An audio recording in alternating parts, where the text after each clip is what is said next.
All right, welcome everyone.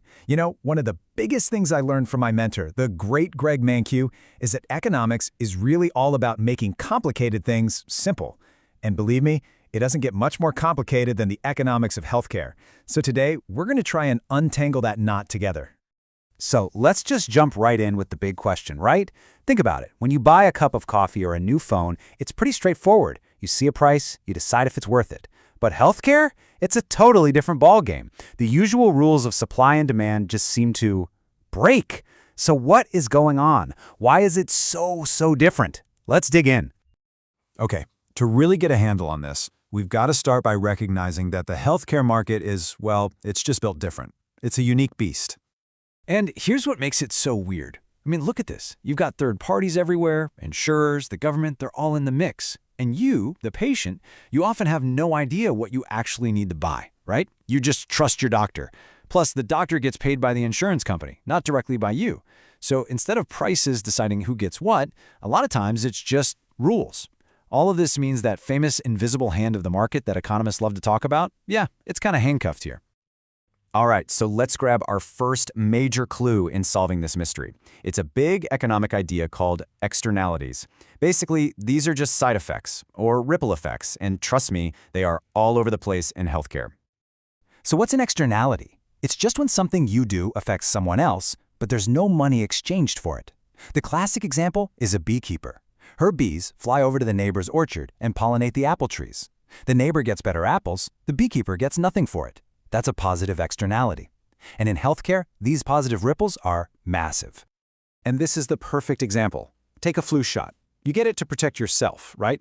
But you're also protecting your family, your coworkers, the person next to you on the subway. You're creating this little shield for the whole community. That's a massive benefit that isn't reflected in the $20 you paid for the shot. Same thing with medical research. A breakthrough in one lab can literally save millions of lives all over the world. Okay, next piece of the puzzle. Let's talk about insurance. Now, insurance is supposed to be the solution, right? It's our safety net for those huge, unexpected medical bills. But, and this is a huge but, while it solves one big problem, it actually creates two brand new ones. It's a real double-edged sword. Problem number one is something called moral hazard. Sounds kind of sinister, but it's a super simple idea. It's just that when we're insured, we don't feel the full cost of our decisions, so our behavior changes. Think about it. If your insurance covers everything, maybe you go to the doctor for a tiny little sniffle. But if you had to pay $100 out of pocket, you might just stay home and drink some tea. Now multiply that small decision by millions and millions of people, and you can see how it drives up costs for everybody. And problem number two is adverse selection. This one is different. It's not about how you behave after you have insurance. It's about who decides to buy it in the first place. If you're an insurance company selling a voluntary plan, who do you think is going to be banging down your door to sign up? The super healthy person who never gets sick, or the person who knows they have a bunch of medical issues? Yeah, exactly. This creates a really tricky situation for the insurers. And to see just how bad this can get, let's walk through a little story. It's a classic example we used to understand this stuff, and it shows how adverse selection can lead to something called a death spiral. Let's imagine we've got a university swim team. All right, here's our team. 5 swimmers. Now, some of them are more prone to injury than others. The insurance company does the math, figures out the total expected medical costs for the whole team, and just divides it by 5. So boom, everyone pays the same premium, $3,300. On the surface, that seems fair, doesn't it? Well, not so much if your name is Ryan. See, Ryan is one of the low-risk guys. He looks at his bill for $3,300 and then looks at his expected costs of only $1,500 and thinks, wait a minute, this is a terrible deal for me. I'm basically just paying for Anthony and Jalen's injuries. So what does Ryan do? He does the rational thing. He says, no thanks, I'm out. And right there, that's the first turn of the spiral. Because now the insurance pool is smaller, but the risk is higher on average. So the company has to recalculate, and the premium for the 4 swimmers left, it jumps up to $3,750. Okay, so now look at it from Eli's perspective. He's another low-risk swimmer. He was already on the fence, and now the deal just got even worse for him. He's being asked to pay almost $4,000 for something that should only cost him $1,500. So, what do you think he does? You guessed it, he drops out too. And the premium for the last 3 swimmers skyrockets. You see how this works?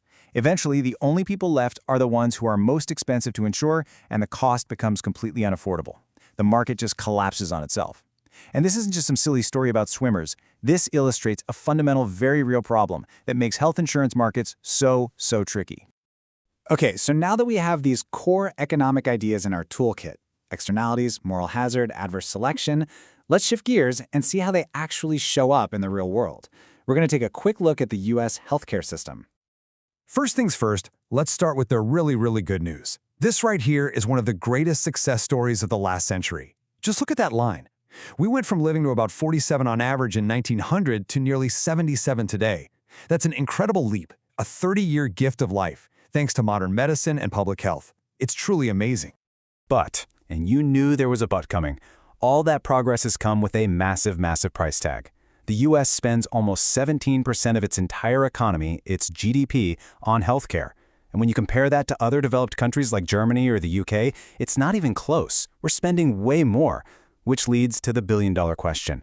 Are we getting our money's worth?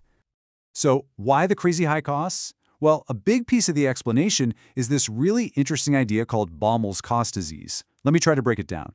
Imagine making a car. Thanks to robots and technology, one worker today can produce way more cars than a worker in 1950. That's a huge productivity gain. Now, think about a string quartet.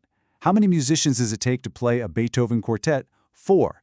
How many did it take in 1820? 4. There's no productivity gain. Healthcare is a lot more like the string quartet than the car factory. A nurse can't take care of twice as many patients in the same amount of time.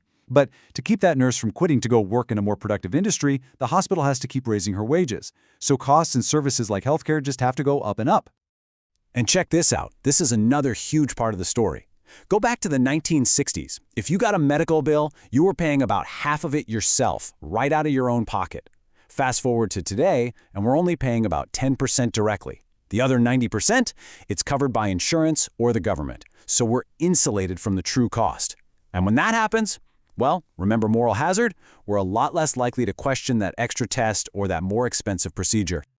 So when you put all of this together, this weird market, the externalities, the huge problems with insurance, you start to understand why figuring out how to fix healthcare is so incredibly hard and, honestly, so politically charged.